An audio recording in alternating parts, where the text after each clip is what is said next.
this Rubiix webinar titled Taking Control of Your Super. Taking control of your super now can lead to massive benefits for your future.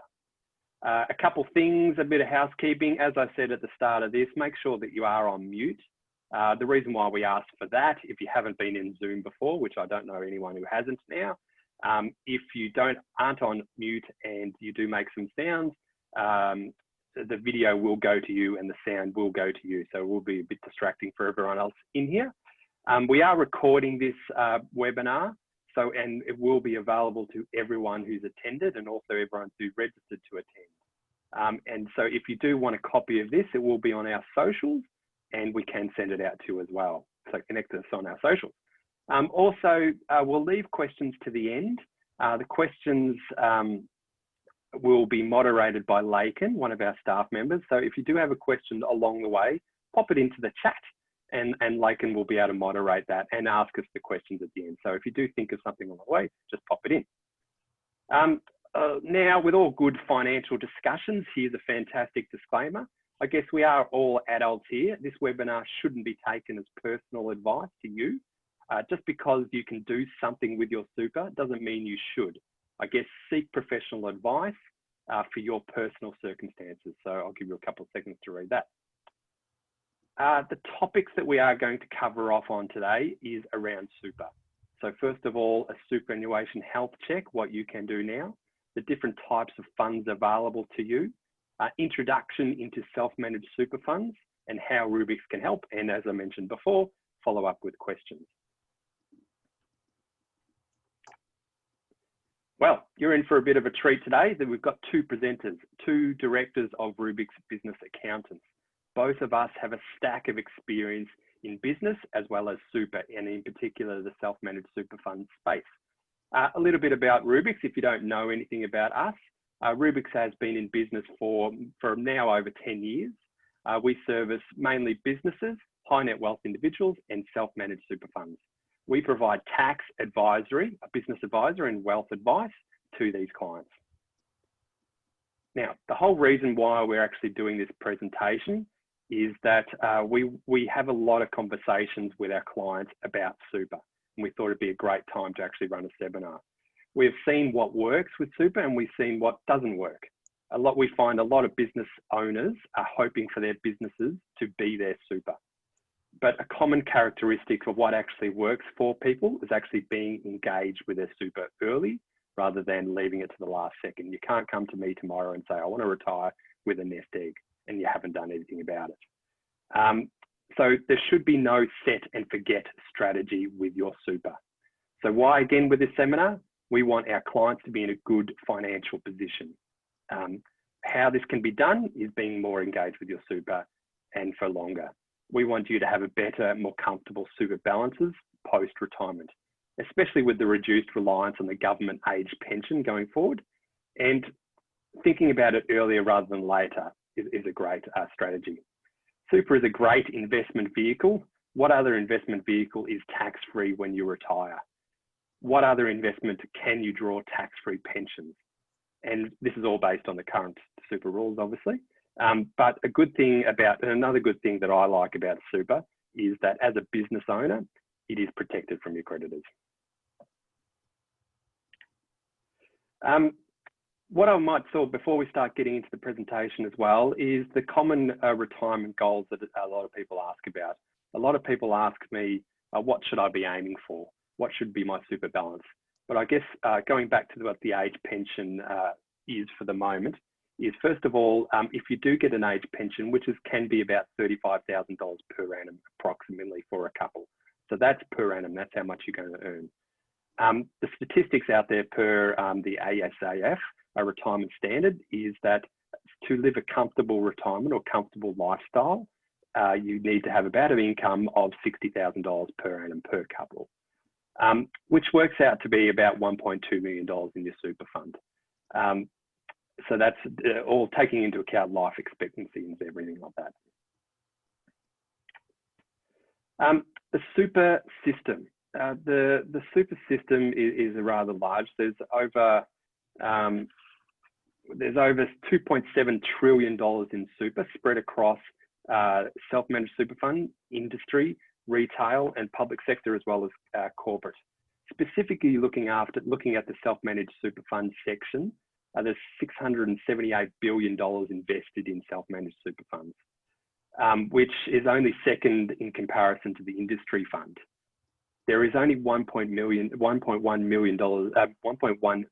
people in self-managed super funds, which only makes up 4% of total people in super, comparing that to the industry fund, which is $11 million. But the average super balance for people who have a self-managed super fund is $616,000, and compare that to the industry as well as retail, there's a big stark difference. So what can you do about your super now? What can you look for? Where is the first steps? The first steps that I usually talk about is making sure that you're actually getting the right amount paid into your super fund. How you can do this is, first of all, checking your pay slip and just seeing if they're actually going into your super fund. Another quick check is just getting your gross salary times in that by 9.5% and just seeing if that actually goes into your super fund. That's a quick check to see if everything's working all right for you and the right amount's going in. Again, as I mentioned at the start, the set and forget strategy is not going to work for you long term. The next thing that I talk about is working out your risk profile. What I mean by that is, what is your appetite for risk? Generally speaking, if you're younger, you're more likely to take more risks. So you can up your risk profile because you can actually wear the ups and downs with the investments going forward. So go in and check what your super risk profile is and see if it actually suits you. Because when you could have set up you could have set up a super fund ages ago and just did the default, where that may actually suit you right now. So go in, have a look. The next thing that I talk about as well is consolidating your super. At the moment, there's a stack of people who, multiple funds out there, the trends are getting better. More people have only one fund. So there's 63% of Australians now only have one fund, where previously that wasn't the case.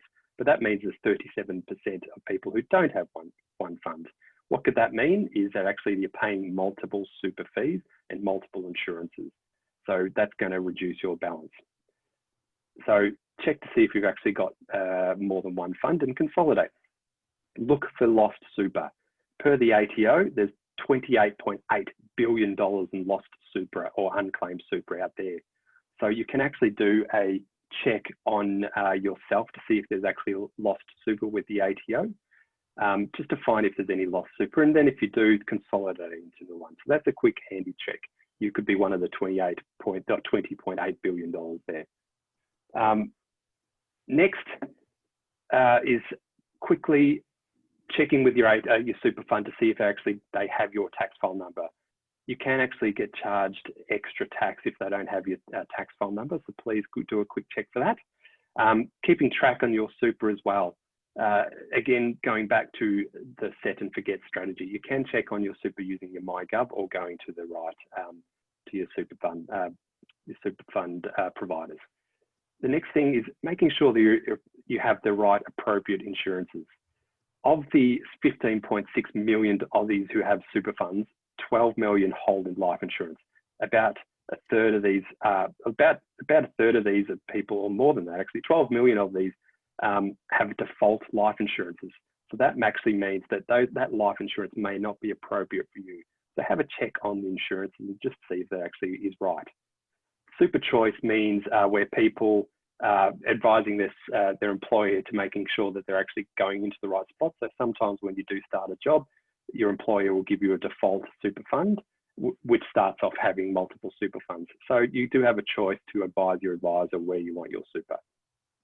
The next point, ensuring your beneficiaries are up to date. What I mean by that is that if something happens to you, your super fund balance is going to the right person. So checking on that. And the last couple of points are around tax deduction. Did you know you actually get a personal super fund tax deduction for making a contribution? There's also government co-contributions out there as well. Can you put extra money into super? So evaluating whether you can actually get super fund, more cash into your super fund, checking your cash flow. Now, I'm going to hand over to Mark Debblejack now, who's going to run through the different types of super funds available out there, just so you have a better understanding of what is available to you. Thanks, Stuart. 2.7 trillion, that's a lot of money. So it's actually quite a huge part of the Australian wealth-based superannuation. So it's very important to understand how you can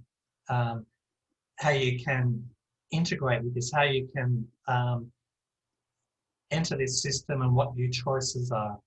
I'm going to run through 4 different types of choices today, the ones that are mainly available to the average Australian. The first one I want to talk about is industry super funds. These are set up by trade unions. They're generally run not for profit. Members own the fund, so that is important, that the members get any benefit out of any profits that's made.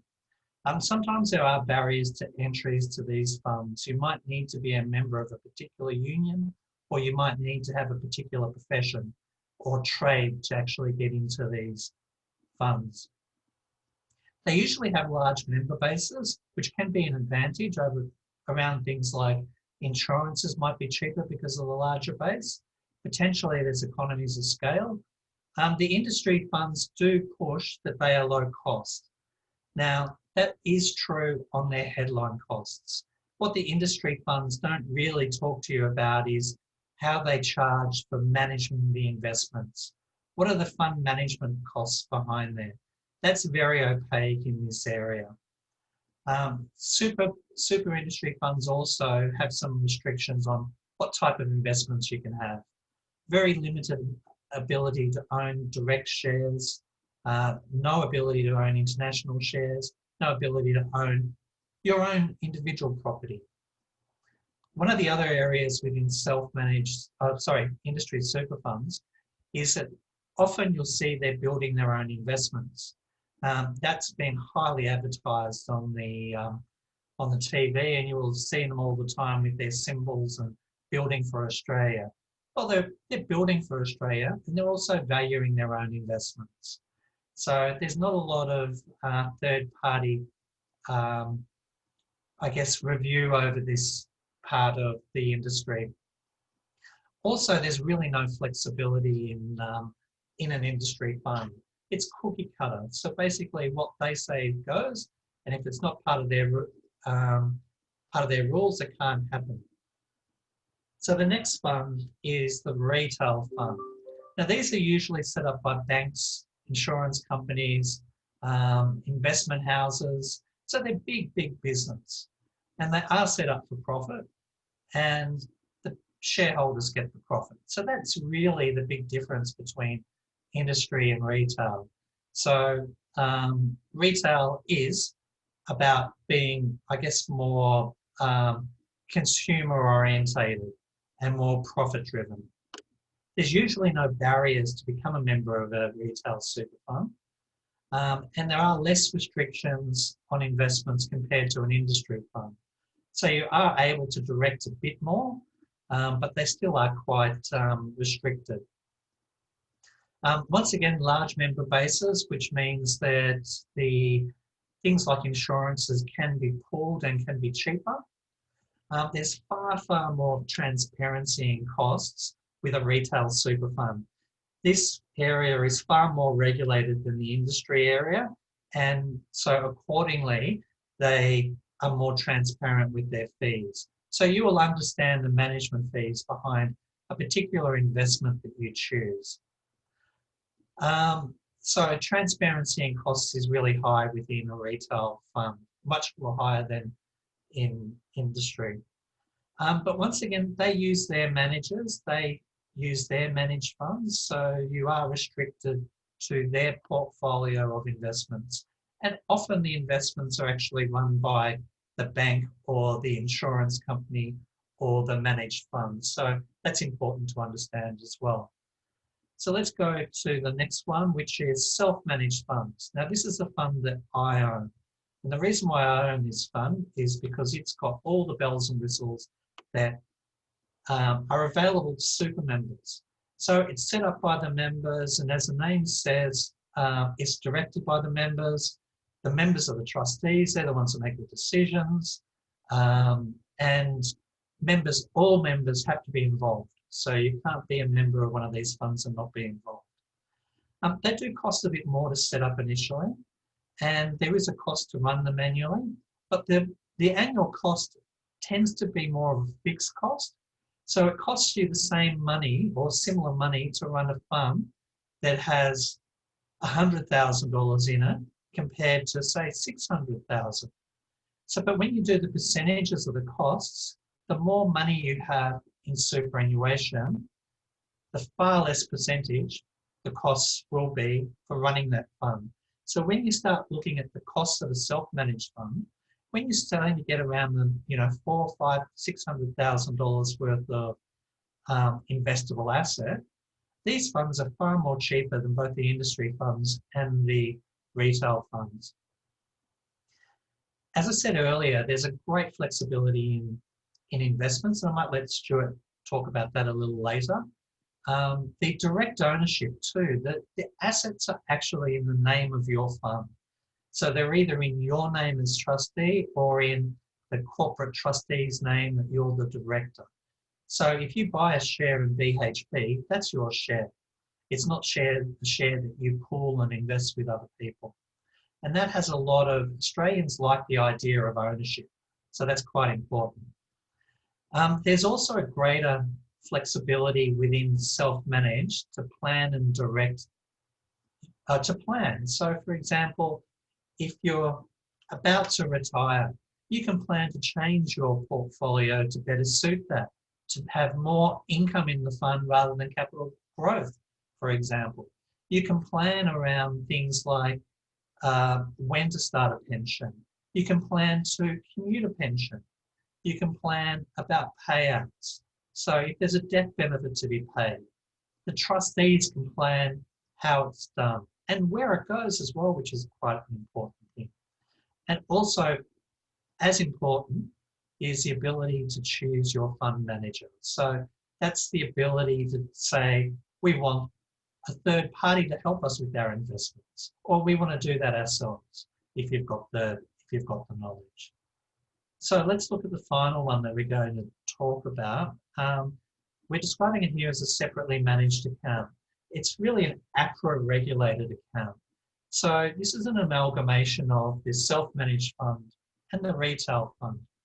There's a third party that's trustee, but the third party trustee does talk to the members about how they want their funds invested. It offers direct ownership, so your fund actually owns the shares. If you buy into managed funds through this environment, then you own that managed fund. So you don't have a direct ownership, but you still own that percentage of that fund. This style of investing is a lot cheaper than an SMSF and really suits people that want that more control and that ownership, but they don't really have the funds available to go into an SMSF.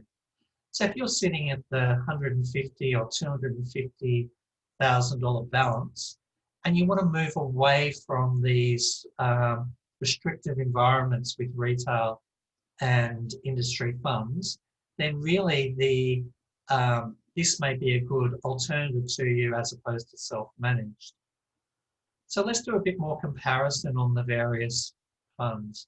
Now, this slide I brought up here is about comparing different styles of investment. So you've got your very rigid industry and retail ones where you really don't get a lot of choices on how to invest. And then the hybrid fund, which is a separately managed account that I just discussed. And the third part of the slide here is potentially what's available within self-managed superannuation. If you have a third party managing your super investments or part of your super investments, then this is what's available to you within SMSF. Tax efficiency is quite important.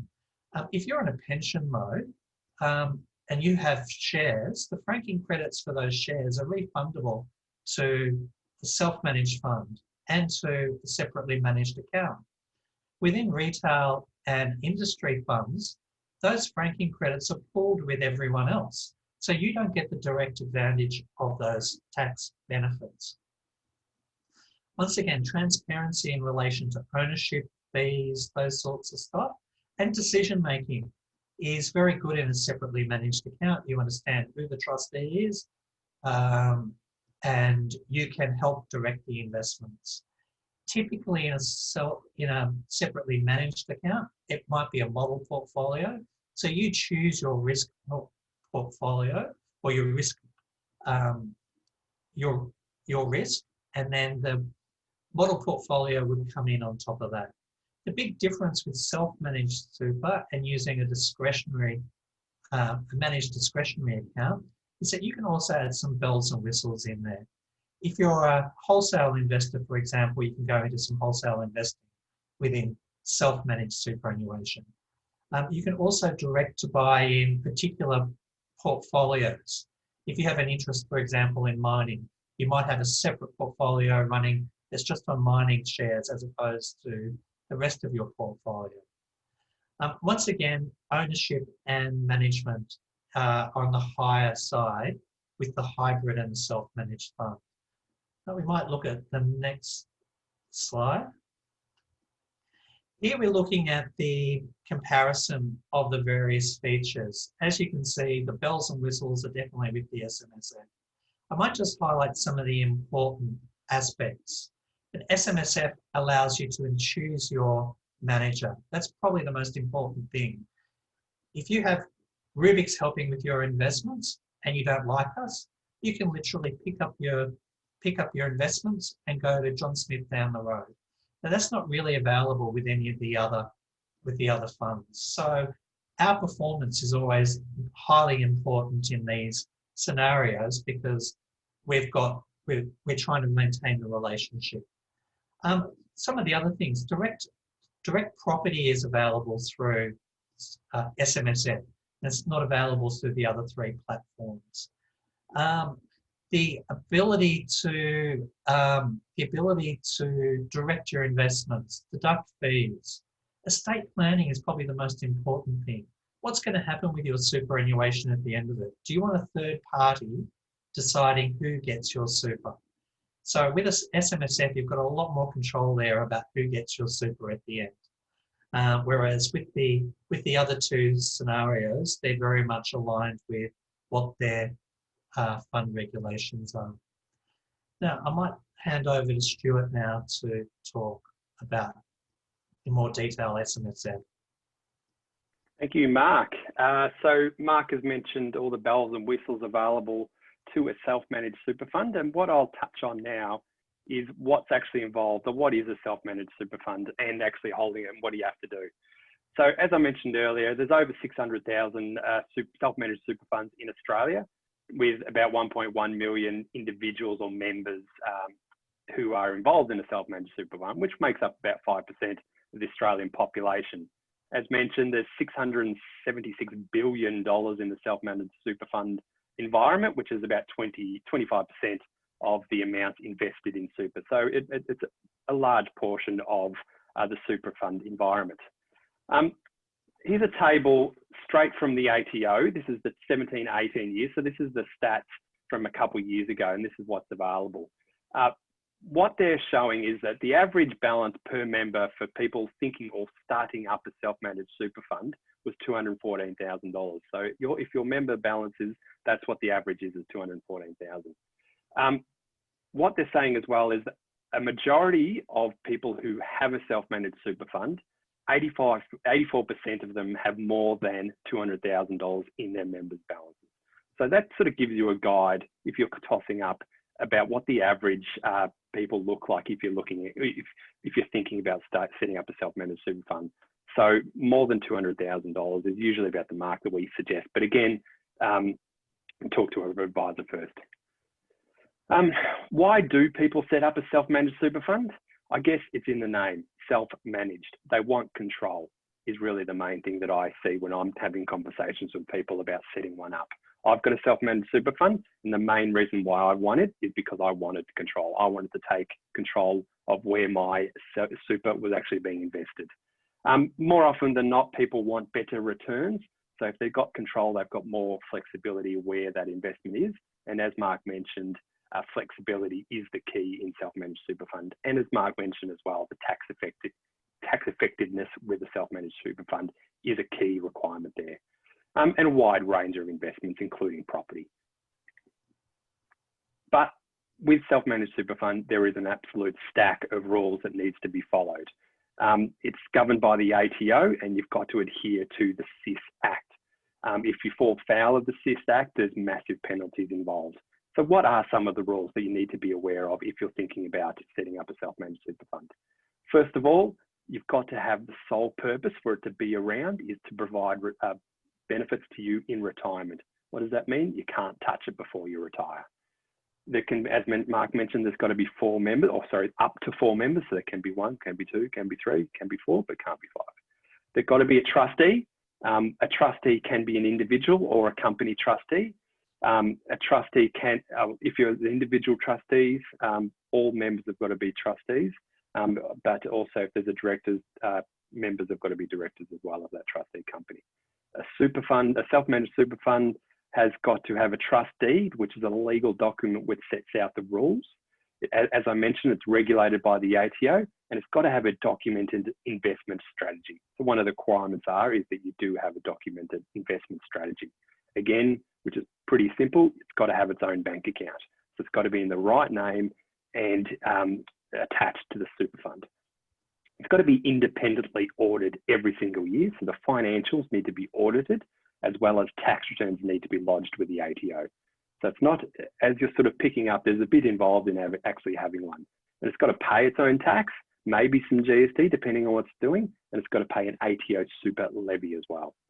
So when you do set up a self-managed super fund, usually the first step is enrolling in funds from your existing super funds into it, organising employer contributions to go into that newly self-managed super fund, setting up the investment strategy and keeping records for 10 years, and ongoing reviewing of that super fund.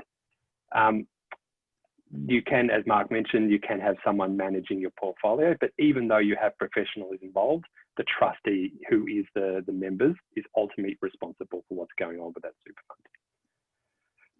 So that's all the rules around the super fund. What can't it do?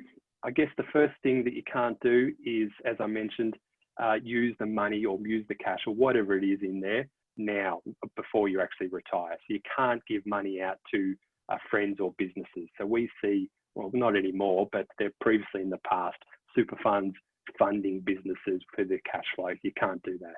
Business or super funds lending money out to relatives or people. You can't do that. Super funds buying golf memberships. Again, you can't do that. A super fund can't buy a house that you live in, or it can't buy a house that family members can live in as well. You can't borrow money to actually do a property development. That's not allowed. That's very strict rules. Invest with an investment strategy and put in more money than you're allowed. So there's restrictions on how much money goes into a super fund. And that's also consistent with the other super funds out there. Probably the big one is that the trustee doesn't follow its duties. So that's a big key. Going back to the ATO stats, the March 2020 stats, here is the top 5 investment classes in a self-managed super fund today. So this is March, so not today. So 25% of cash invested in the super fund within listed securities or shares. So that's Australian and also international. 22% within cash, so that could be term deposits. Which is interesting is that 10% was invested in non-residential property, which is what we see a lot of our clients investing in, so commercial property. We have a lot of conversations with our clients about buying property in a self-managed super fund. It's got to be right for you and it's got to be the right property.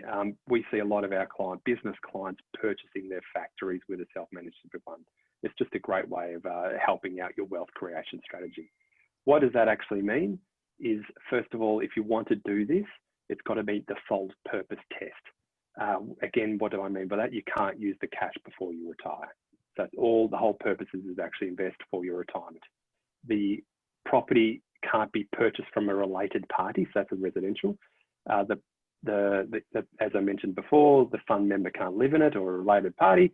It can't be rented out, But there is an exemption for a self-managed super fund to purchase a commercial property and actually lease that out to their own business.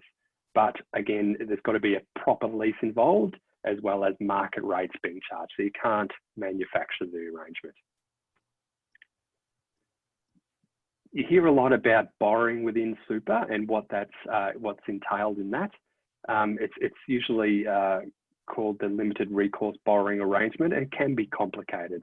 Banks are starting to tighten, or they have tightened on what you can and can't do, but some banks are actually out there letting you do this, but you've got to talk to the right bank. Again, a lot of our clients do this, borrow within their super fund to purchase a commercial property that they rent out. What's involved is, first of all, setting up something called a bare trust. So the bare trust will actually own the property. The bank lends it or puts a mortgage on that property, so it's limited to only that property, not the rest of what's in the self-managed super fund. And usually the rent gets paid by the business that pays off the loan. So it's a good way of actually building wealth within a super fund. Per the ATO stats, there's $670 million of debt within self-managed super funds. So that's a big amount. How can Rubiix help? So I'll just pass this over to Mark, and he'll run through some of the ways that Rubiix can help you in super, or how super health checks, and also self-managed super funds. Mark. Thanks, Stuart. This has shown us how complex this area is, and nobody expects people to do this on their own. Rubiix can help in a number of ways. One of the simple things we can do is run a super health check. Review your current super, highlight the issues or shortcomings, and create a plan to improve your situation. Rubiix business accountants can also help. If you already have a pre-existing SMSF and you're not getting advice from Rubiix, then we can help with the compliance.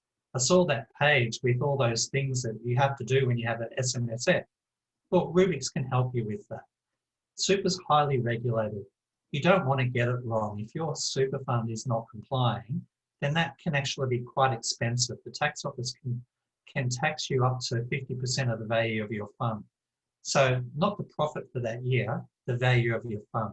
So you want to get it right, and Rubiix does know how to get it right. Rubiix is also using technology, and we're using that technology to make sure clients get current data in their self-managed funds.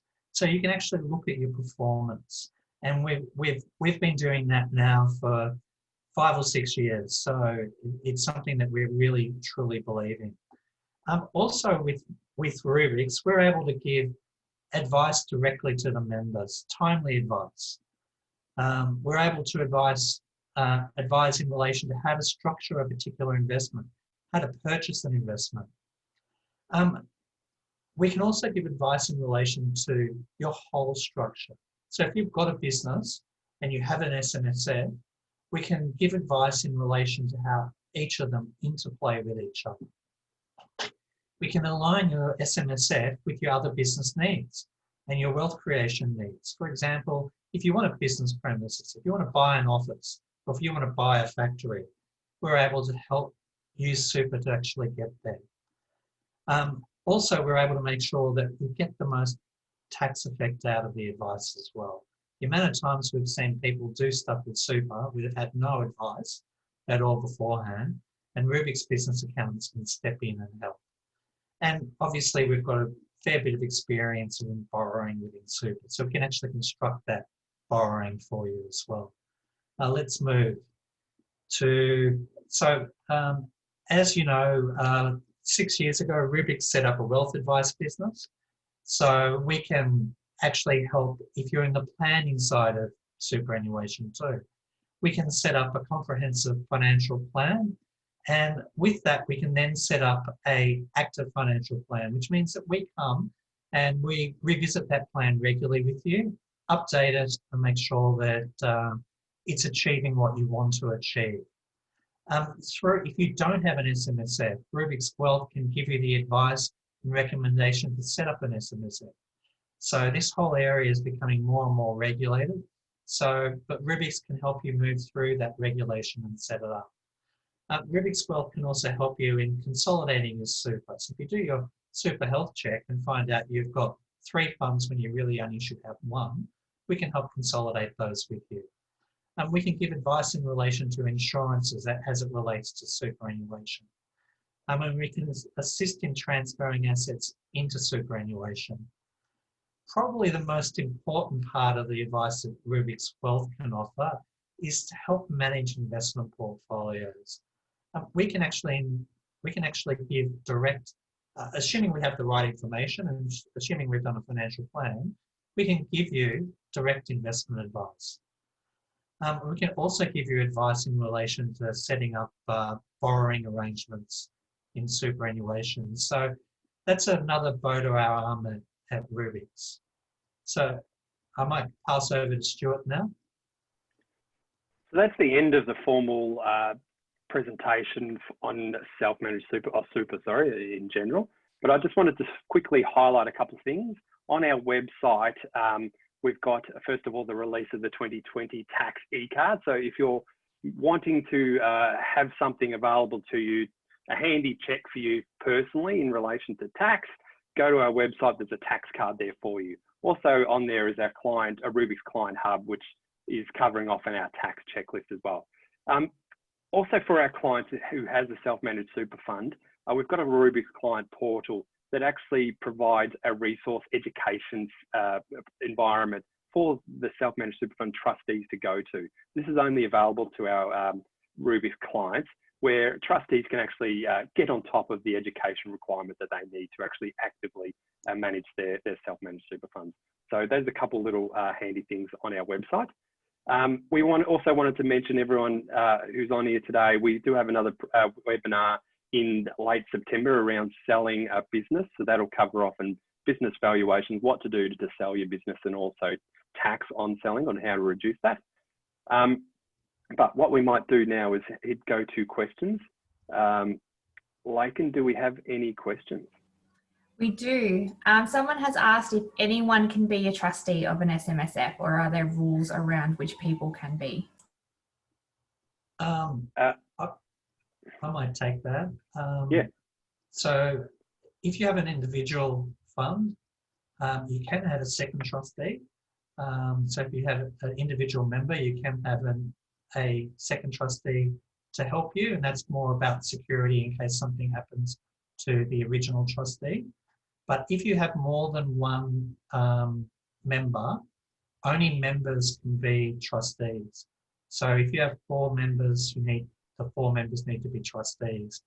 The only restriction in relation to who can be a trustee is around people that have either been banned as being trustees by the ATO or APRA because of some previous wrongdoing in relation to super, or if you're an undisclosed bankrupt. So if you're in bankruptcy at the moment, you're unable to be a trustee.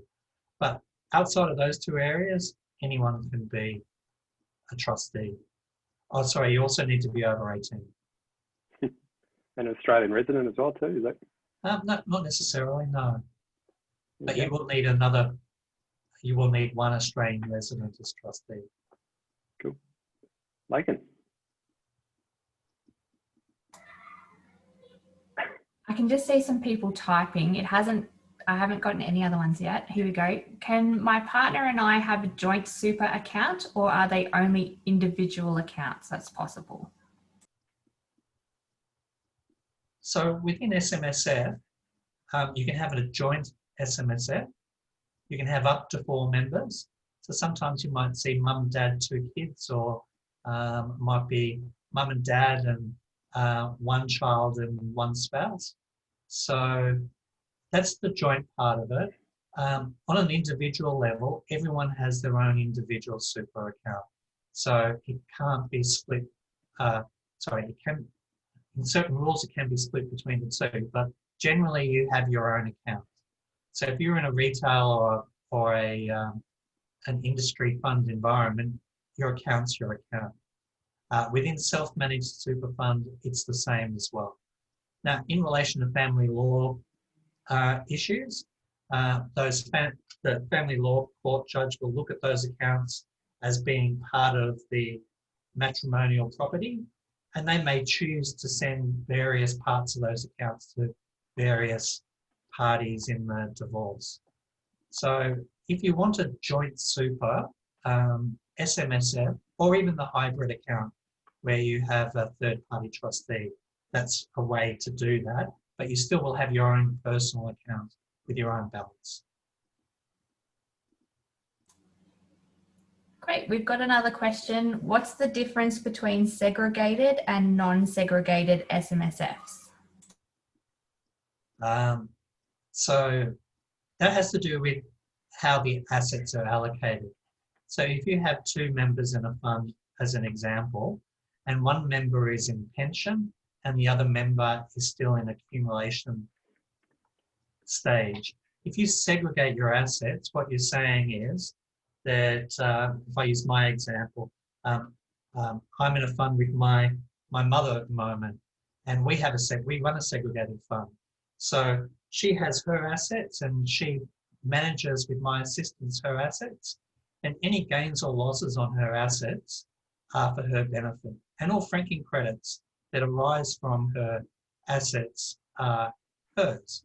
And on the other side, I run my part of the portfolio. And so any decisions I make with her assistance comes down to my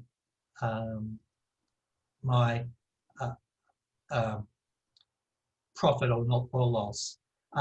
In relation to larger super funds, so if you've got over 1.6 million in your own account, the government has recently introduced rules that we can't segregate, so we have to be grouped. So if you're one of those clients, you need to talk to us about what the issues are around segregation. There was a slide earlier that mentioned the amounts of money people have in their super. Is there a gold standard as to what you would recommend for people to have? Is it that 200,000 or is there a different amount? Stuart, you might take this. Look, it really depends on you. Traditionally, we do talk about the $200,000 and $250,000 mark, but it would have to suit you. Without providing any sort of advice around it, having a goal is a good thing, but there is a lot of work in the self-managed super fund, but there's also a lot of reward. So if the investment piece does recommend for you to have one, then that 200, 250 mark is okay to aim for. As Mark mentioned, there are costs involved in running a self-managed super fund. So we find that the percentage or the overriding cost for having a self-managed super fund becomes a bit more beneficial once you do pass that 200 grand mark as well. So that's sort of like the idea. So I guess there's no hard and fast rule, but that's a pretty grey area for you. We have another one. You mentioned an SMSF can't invest in the development of property. Can an SMSF invest in a unit trust that invests directly in the development entity? There are some hybrids, and that's a pretty technical question. So, Matt, I'm happy to talk to you offline about that. But it really is dependent upon who the owners of the unit trust are. So if there's less than 50% ownership, then by your SMSF, then there is a possibility that you could use that structure. So if you have more than 50% ownership of that unit trust, then you can't have borrowings. But it's very technical, and I'm happy to take it offline. And if my contacts are here, or if you ring the office, they can direct you towards me, and I'll have a chat to you about it, about your personal circumstance. We do have. Sorry, you go. You go, Logan. No, you go, Stu. That's fine. I was just going to say, super is very highly regulated, and it's really tough to do property development within a super fund. So getting it right or getting it wrong can be really costly. So as Mark said, it's really highly regulated, and there's a lot of rules around it. Especially when there's debt. Yeah. There is another question. Can you transfer property assets into SMSF without having to pay for stamp duty? It's a state government question. So the simple answer is no. So if you're transferring it from you into your super fund, then there will need to be stamp duty paid. If it's on the way out though, that's a different question. So I'm happy to be corrected by that if someone knows anything different to that. The fees would generally be the fees that would be charged by lawyers. So the transfer fees. So Damien, I hope that answers your question. I don't have any other questions that have been sent through so far. If anyone has any other ones to send. We might stop it there, Lakin, if that's okay. Thank you very much, everyone, for coming along to this presentation. And I hope you do have received some value from it. I guess as I mentioned right at the top, the whole reason for us to do this presentation is to get you involved, get you engaged in your super, because the benefits can be really beneficial longer term. So if you do have any questions for us, please, our contact details are there on the screen at the moment. We're really happy to answer your questions and get you going with your super fund going forward. So thank you very much.